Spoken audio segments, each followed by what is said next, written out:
আছো? আমি তো ভালো আছি।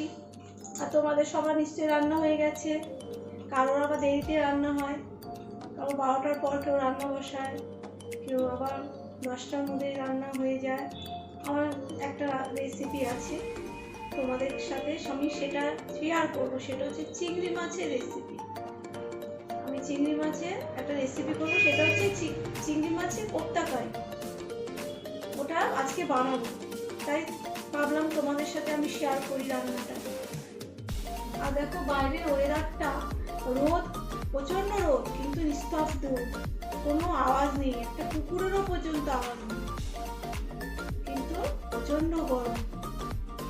এই গরমকাল আসছে, তার আগে চিংড়ি মাছগুলো খেয়ে নিই। মানে আরো এরপর তো মার্চ, এপ্রিল, মে, জুন চিংড়ি মাছটা খুব একটা খাওয়া হবে না, পেটের সমস্যা হবে গরমকাল মানে। অতএব এই মুহূর্তে চিংড়ি মাছগুলো সব দিয়ে, চিংড়ি মাছ খেতে ভালো লাগে যাদের যাদের, তারা তোমরা খেয়ে নাও চিংড়ি মাছ। মানে গরমকালে এইসব মাছ খাওয়া যায় না, বিশেষ করে চারাপোনা, বাটা, এইগুলো শরীরের পক্ষে ভালো গরমকালে। আর চিংড়ি মাছ গরমকালে খুব একটা পাওয়াও যায় না, পাওয়া গেলেও বাজারে যদি 9টা, 9:30, 10টার মধ্যে যাওয়া হয়, মাছই ভর্তি চিংড়ি মাছের মধ্যে, তখন আর ইচ্ছে করে না চিংড়ি মাছ নিতে। তাহলে চলো যাই, চিংড়ি মাছে কি করে করি কোপ্তা কারিটা তোমরা দেখো। হ্যাঁ চলো। রেসিপিটার জন্য লাগছে 200 গ্রাম চিংড়ি মাছ, টমেটো পিউরি মানে টমেটো গ্রেট করা, পেঁয়াজ বাটা, পেঁয়াজ কুচি, আদা রসুন বাটা 1 চামচ, ছোট চামচের 1 চামচ জিরে গুঁড়ো, ধনে গুঁড়ো, জিরে গুঁড়ো, হলুদ গুঁড়ো, লঙ্কার গুঁড়ো, তেজপাতা, গোটা গরম মশলা, সব এখানে 1 চামচ করে, ছোট 1 চামচ। আর লাগছে 1 চামচ টক দই, আর লাগছে লাল লঙ্কার গুঁড়ো কাশ্মীরি, আর তো লাগবে সর্ষের তেল, নুন পরিমাণ মতো।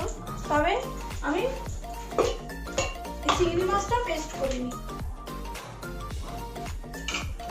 চিংড়ি মাছটা আমি পেস্ট করে নিই মিক্সিতে। আর যাদের মিক্সি নেই তারা কুচি কুচি ছুরি দিয়ে ছোট্ট ছোট্ট করে কেটে চটকি ওই মাছটা করা যায়, তাহলে ওটার মধ্যে একটু বেসন লাগে, কিন্তু আমি যেহেতু মিক্সিতে করব আমার বেসনের প্রয়োজন হবে না। তাহলে আমি এটা মিক্সিতে পেস্ট করে নিই।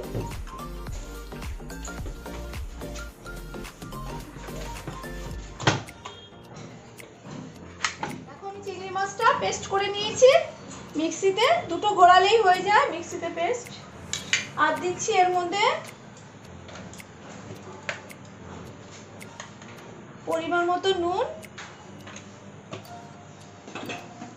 আর দিচ্ছি 1 চামচ গরম মশলা গুঁড়ো, আর দিচ্ছি হলুদ গুঁড়ো,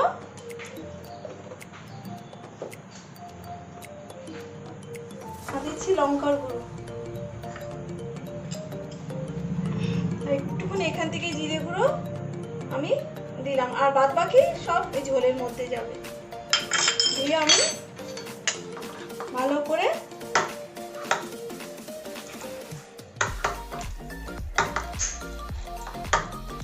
চলে গেল।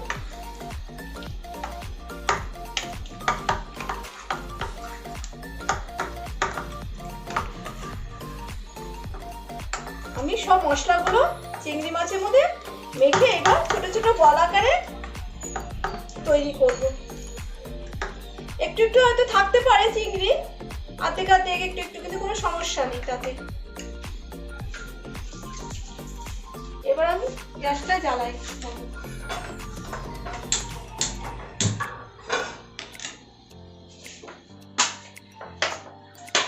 আমি একটু সর্ষের তেল দিলাম।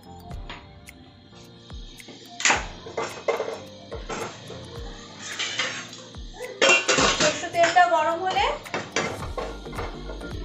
আয় নন্দু, আয় সোনা, এসো সোনা, আসো আসো, এসো, আমার রান্না হয়নি, তারপর খেলবো।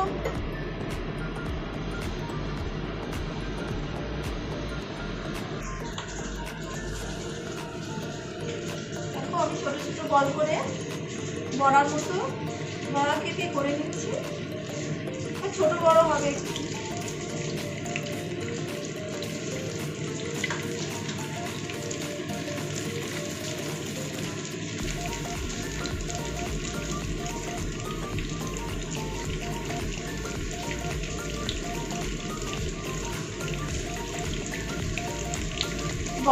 একটু লাল লাল করে হবে।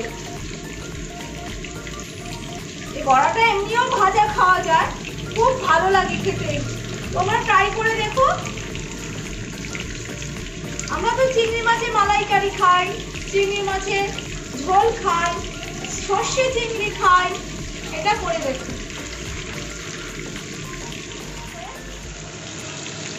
ছোট বড়াগুলো তুলে রাখবো।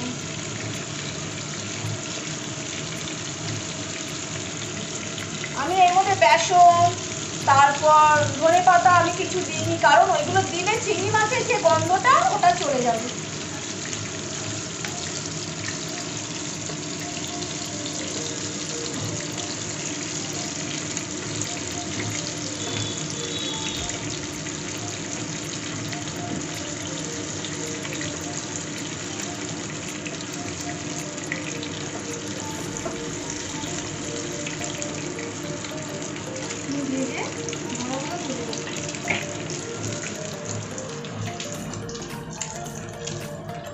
এরপর আমি এর মধ্যে দেবো গোটা গরম মশলা,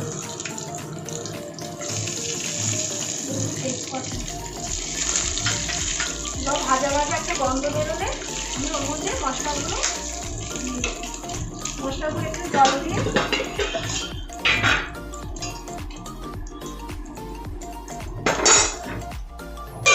রেখে দেবো। এর মধ্যে দেবো পেঁয়াজ,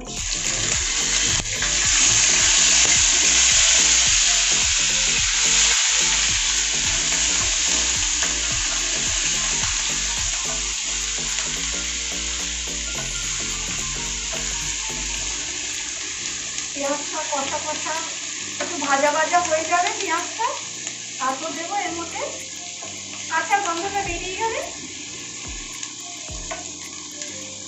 তেল ছাড়ানো পর্যন্ত আমি পেঁয়াজটাকে ভাজবো। নুন মিষ্টি তোমরা চেখে দিও, তোমরা যদি বানাও রেসিপিটা তাহলে তোমরা নুন চিনিটা একটু চেখে, এর আমি ভাজা পেঁয়াজটা দিয়ে দেবো।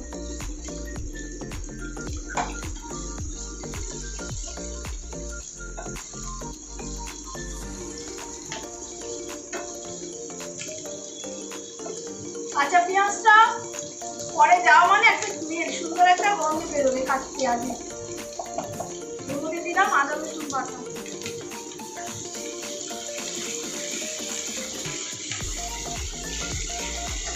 আদা রসুনের গন্ধটা চলে গেলে আমি এর মধ্যে মশলাটা দেবো।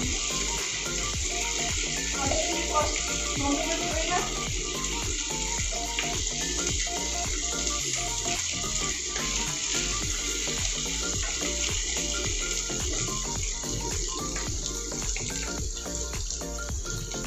আমি এই পুরো মশলাগুলো এর মধ্যে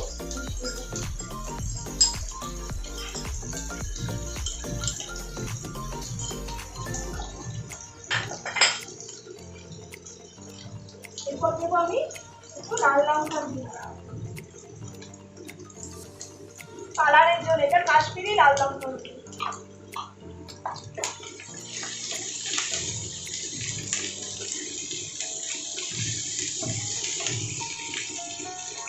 টমেটো পিউরি, টমেটো পেস্ট করা টমেটো, ওই পিউরি কি বলা যায়। আর এর মধ্যে আমি টকের মধ্যে আমি একটু ময়দা মিশবো।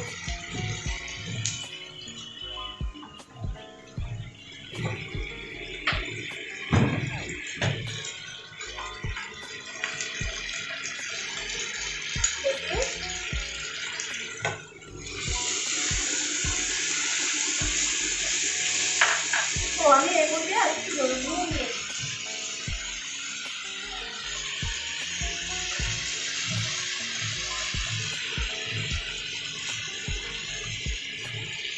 তোমরা চেখে দিও লবণটা, আর সামান্য একটু মিষ্টি।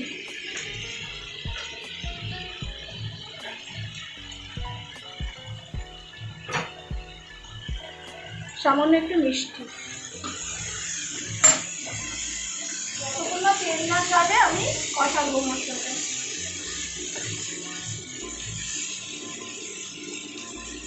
আমি দেবো ফেটানো টক দই,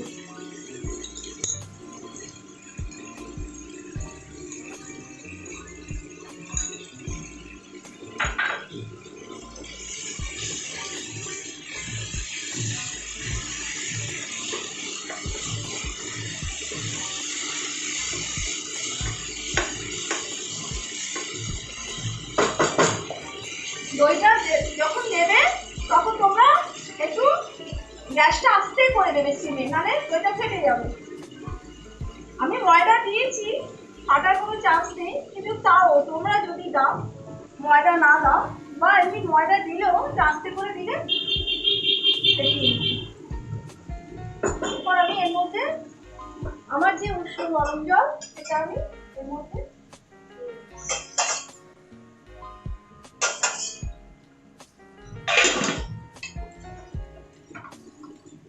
আমি কিন্তু আর কোনো গরম মশলা ধনে পাতা কিচ্ছু দেবো না, জাস্ট এই কোপ্তাটা দিয়ে দেবো। চাপা দিয়ে জলটা ফুটুক।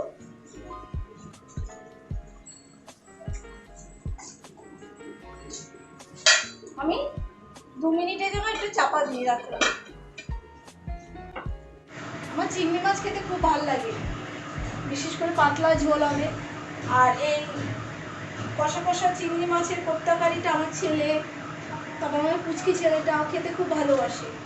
আর আমার ভালো লাগে হচ্ছে কুমড়ো আলু বেগুন ডাঁটা দিয়ে পাতলা ঝোল হয়, ওটা খেতে খুব ভালো লাগে। আমার মা খুব বানাতো ছোট ছোট চিংড়ি মাছ দিয়ে, ছোটবেলায় অনেক ভাই বোন ছিলাম।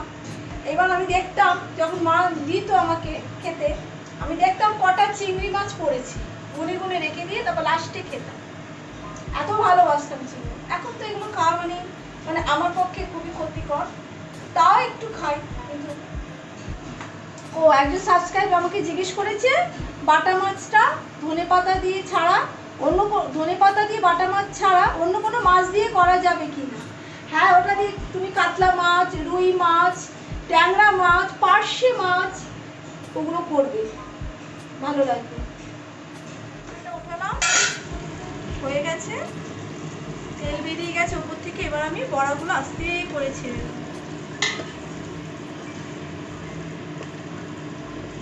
ছেড়ে দিয়ে নাড়াচাড়া করে ঝোল ঢোকা পর্যন্ত আমি অপেক্ষা করবো 2 মিনিট। এই চিংড়ি মাছের বড়ার ভেতরে মানে কোপ্তাটার ভেতরে একটু জল, ঝোলটা ঢুকবে আর কি, মশলাটা ঢুকলে খেতে আরো টেস্ট হবে।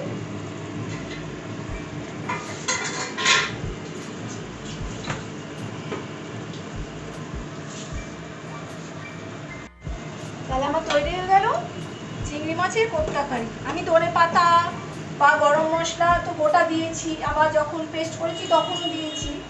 ধনে পাতা বা অন্য কোনো কিছু দিলে চিংড়ি মাছের গন্ধটাই চলে যায়, তাই আমি কিছু দিলাম না। এই অবস্থা আমি তাহলে আমি গ্যাসটা বন্ধ করে দিই।